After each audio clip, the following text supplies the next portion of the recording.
Oke teman-teman, hari ini kita akan wawancara eksklusif dengan Bapak Sekretaris Daerah Kabupaten Pamekasan, Bapak Toto Hartono, berkenaan dengan THR kepada ASN tahun ini ditiadakan tentunya hanya kepada eselon 2 dan eselon 1 di seluruh wilayah Indonesia.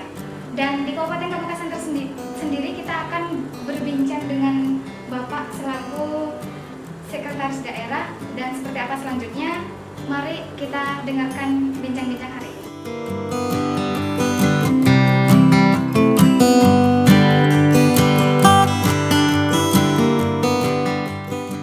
Ya, jadi kalau THR itu dulu kan juga tidak ada. Dulu tidak ada THR, kemudian pemerintah memberikan kebijakan menjadi ada. Nah, sekarang tidak ada lagi, tapi kan ada berbagai sebab ya. Yang pertama bahwa kita sedang dilanda suatu wabah bencana untuk semua manusia di dunia ini, bukan hanya Indonesia. Dan bencana ini atau wabah ini yang kita sebut dengan coronavirus 2019 atau COVID-19 itu menyebabkan dampak yang luar biasa terhadap semua sendi kehidupan, baik kehidupan sosial, budaya, ekonomi juga kan. Nah, dampak dari kehidupan ekonomi itu dengan terhentinya berbagai aktivitas, ini singkatnya ya, dengan berhentinya berbagai aktivitas, maka karena pengaruhnya kepada ekonomi tentu menyebabkan pendapatan negara menurun. Ya, kita harus memaklumi. Jadi dalam menghadapi virus ini kita butuh kebersamaan. Kita bersama-sama. Jadi semua pihak jadi ikut menghadapi ini secara bersama-sama. Tentu di dalamnya diantaranya adalah dalam rangka penyelamatan keuangan negara, maka mesti ada penghematan. Salah satu penghematan yang diambil oleh pemerintah adalah mengurangi THR eselon 1 dan eselon 2. Karena ini sudah kebijakan pemerintah pusat, ya kita harus menerima dengan lapang dada dan ikhlas. Karena ini adalah kebersamaan menjaga stabilitas keuangan. Kan gitu secara umumnya. Tentu dengan pemikiran bahwa ini karena kita memahami kondisi keuangan negara, itu harus dipahami dulu.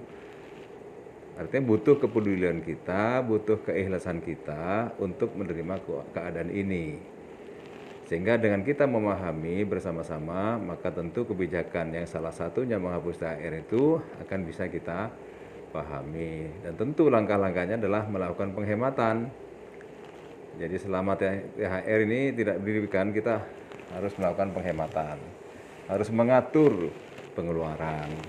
Kan gitu. Jadi di antaranya dari hikmah COVID ini adalah merubah perilaku, merubah gaya hidup bersih ya, tetapi perilaku yang lain juga kita harus menyesuaikan. Ketika pemasukan kita berkurang, ya tentu pengeluaran juga harus diimbangi, diatur.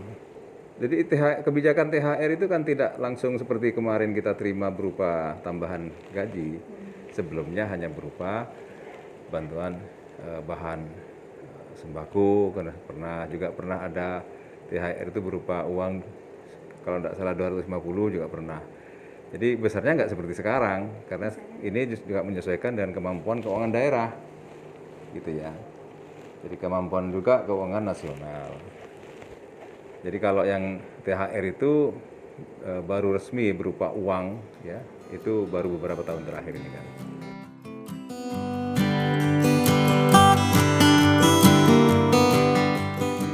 Itu jelas ya, luar biasa ini dampaknya dari sisi ekonomi luar biasa. Bagaimana mereka di perusahaan tidak ada kegiatan, harus terhenti. Kemudian di aktivitas misalkan berjualan harus terhenti, harus banyak di rumah. Kemudian banyak lagi kegiatan-kegiatan lain yang kemudian menyebabkan pendapatan mereka menurun, kan gitu. Oleh karena itu tugas kita di COVID ini kan ada 3 bidang. Promotif, preventif, yaitu pencegahan. Jadi pencegahan itu berbagai himbauan yang kita sampaikan ke masyarakat tentang perilaku hidup bersih, menggunakan masker, jaga jarak, hand sanitizer, mengurangi aktivitas di luar rumah dan sebagainya. Dan ini juga perlu pemahaman kita bersama, kesadaran kita bersama. Ya, kalau kita tidak memahaminya, ya sulit untuk mencapai itu semua. Seperti kita ketahui, persepsi masyarakat terhadap COVID ini kan bermacam-macam. Ya, bagi yang strata pendidikannya menengah ke atas, itu bisa menerima ini dengan serius kemungkinan kan gitu ya. Sehingga dia secara serius juga memahami himbauan-himbauan pemerintah. Tapi ada yang juga cuek, nggak peduli. Ada yang bahkan tidak meyakini sama sekali. Untuk apa kita takut kepada corona, wong ajal pun kapan saja, kan seperti itu. Jadi menghadapi persepsi masyarakat inilah yang harus kita edukasi terus-menerus, bersatu kita untuk melawan COVID ini, terutama mencegah penyebarannya. Karena apa? Kalau penyebarannya ini signifikan misalkan ya, tidak terkendali, maka rumah sakit kita terbatas sekali. Ya, terbatas sekali. Maka nanti akan terjadi ketika meludak kita tidak mampu menangani. Oleh karena itu, himbauan-himbauan di preventif promotifnya agar tidak terjadi ledakan-ledakan, baik PDP maupun yang positif. Sehingga dalam penanganan COVID ini, baik di bidang promotif, preventif maupun kuratif bisa dikendalikan. Sedangkan mereka yang terdampak, pemerintah berupaya melalui jaring pengaman sosial memberikan bantuan, baik itu dari program PKH, BPNT, bantuan sosial tunai, yang di desa melalui pemerintah desa adalah BLT dana desa, kemudian top up dari provinsi, dan sebagainya, itu sudah kita upayakan, baik itu juga melalui APBD.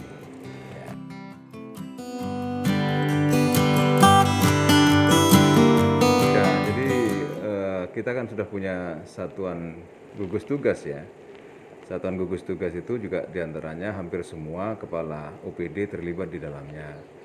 Juga beberapa stafnya. Tentu ini akan memberikan pemahaman bahwa mereka juga bertugas ya, bertugas untuk sesuai dengan fungsi SKPD masing-masing untuk melaksanakan tugas-tugas terkait maupun pencegahan penyebaran dan percepatan penanganan. Jadi di kita itu tidak sepenuhnya work from home. Jadi yang kita lakukan adalah masuk jam 7, pulang jam 1, yang semestinya pulang jam 15.30, ini kalau hari normal ya, bagi yang 5 hari kerja. Selebihnya adalah bekerja di rumah dengan harapan ini akan mempersingkat kontak di luar dari beberapa ASN. Artinya juga dalam rangka program pencegahan penyebaran.